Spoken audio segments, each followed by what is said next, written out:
Hi, my name is Dale. Welcome to the continuation of the case study for this strategy game I'm developing. In my last video, we left off talking about trying to find good strategy for this game because I solved a lot of problems with it in regard to player motivation and getting players to engage with one another. However, I was having a problem where I didn't see a lot of interesting strategy, in my opinion, and I think I know kind of why that is now. So, uh, to recap, players essentially can play these cards that will let them get these kinds of buffs for themselves. Maybe they get a little more effort, or they get a little more of a stat and an objective for a fight. But these are just kind of continuous passive buffs. They don't really change anything on the board or for a player's character. Then they will pick a location in secret, and everyone will reveal their location at once. Any player who lands on the same location as another player will have to have a kind of a crossing or a showdown where they'll choose either to fight or trade. They'll resolve it, and then, everyone on all the locations will get the ability of that building, plus pick up some resources. So, what's the problem here? The problem is that because the main decision here is that choosing of location, everything stems from that. Everything, like who you're going to have a crossing with, how that crossing goes, what resources you're going for. Any strategizing you're doing is gonna come through in whatever location you choose. And you don't really have much control over your strategy besides that. Sure, you control a little strategy over whether you choose to fight or trade, and then how the actual fight or trade plays out. But in my mind, that's a bit more secondary. That's very in the moment strategy, second to second. That's not kind of strategic planning or trying to outsmart people necessarily in the long term or anything like that. So, I was trying to figure out what the problem is, and I think that's the problem, that essentially, because all of your kind of thinking boils down to just what location you're going to do, that one decision is very weight bearing, and it's creating a very significant bottleneck where you don't really have a lot of opportunity to outplay other players or to think through what they're going to do and create a plan to deal with that or whatnot. You really only have the decision of where you're going to go and then how you're going to resolve the conflict once you get there. I think that a very good couple of very good games to look at to understand how to do strategy well. One is Twilight Imperium, where you have this vast board of hex tiles, and you kind of branch out into your neighboring planetary systems, as well as other players do it. You have to build your spaceships and forces and research technology and gather resources, all of these things, and you're constantly thinking about what the other players are doing and how you can outplay them in order to control more territory and gather more resources. Very similarly, I think another game that does this extremely well is Rising Sun. That's what I have here. This is the cover, Rising Sun. This is half the board. When you flip this over and see the other half, whoop-de-doo.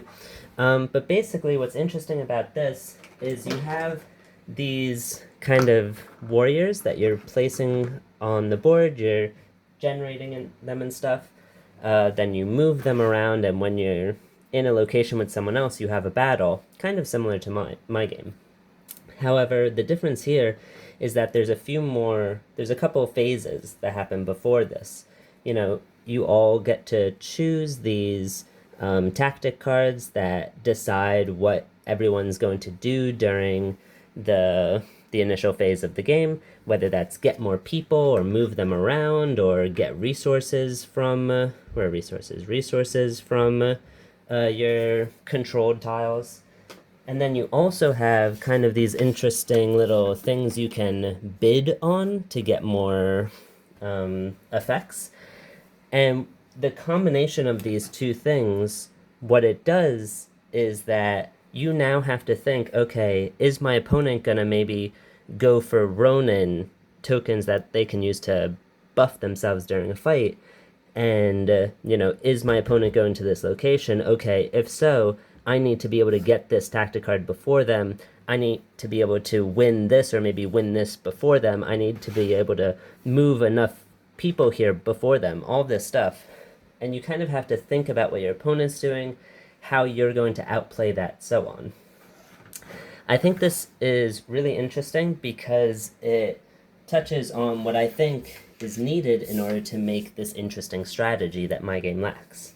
So here are, I'm going to move this. Yep. Here are, a couple of the main drivers for my game. I've talked about these before. Find the fun. You want to, not just design a game in theory that you think is good. You want to get it in front of people and figure out what parts of it are actually fun. Let's do this. Kill your darlings. Basically, don't be afraid to just chop out large parts of your game. It's a sunk cost fallacy to think you have to keep doing what you've already worked a lot on.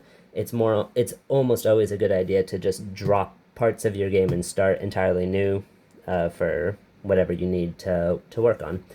And then the last one, the one we're really going to focus on here, is interesting decisions, because that's what, was driving, I was trying to drive my game, and I really did succeed in that it is a very interesting decision of choosing where you're going to go, the location. That's going to decide your resources, the ability you get from it, and you're also going to be able to kind of predict where other people are going to go based on what resources they need. And therefore you can kind of predict whether you can take them in a fight or something like that.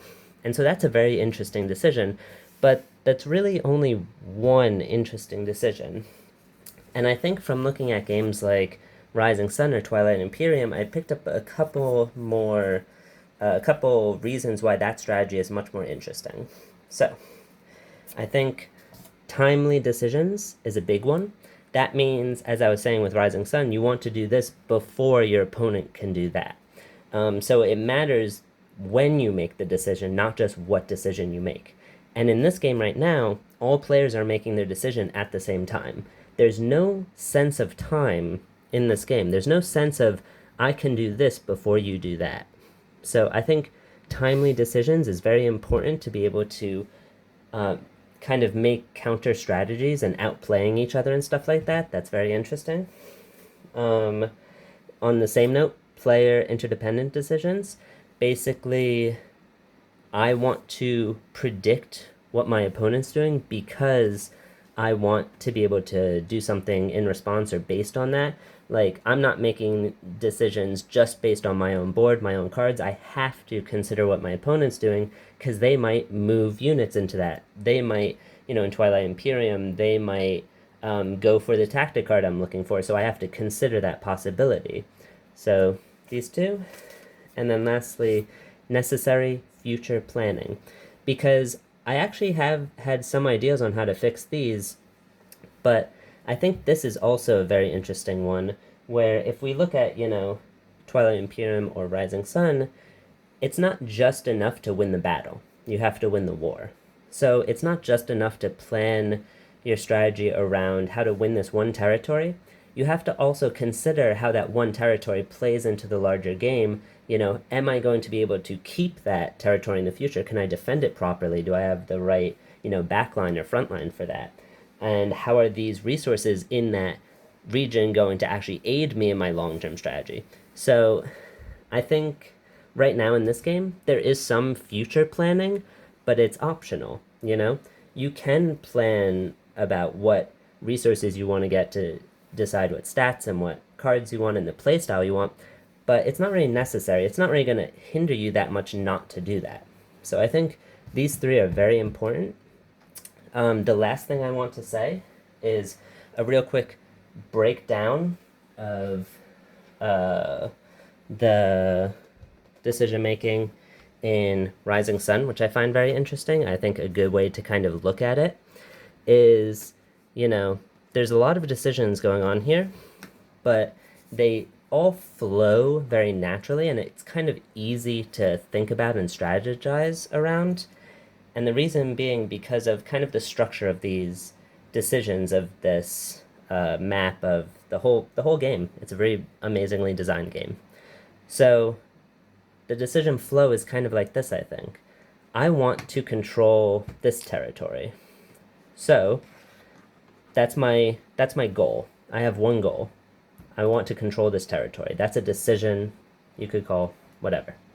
So, what does that mean? Okay, now I have to consider, well, I have to decide how am I going to control this? Well, I have to bring people there.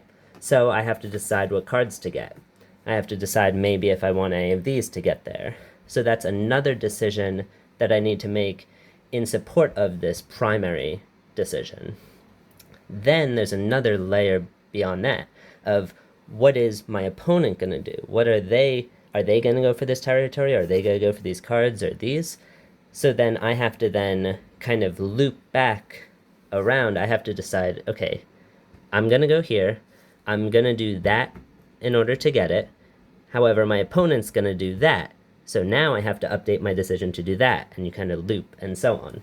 So that it's this idea of both decisions begetting other decisions and leading to other decisions, in order to support the primary one, as well as having to kind of loop and update those decisions based on other players and so on.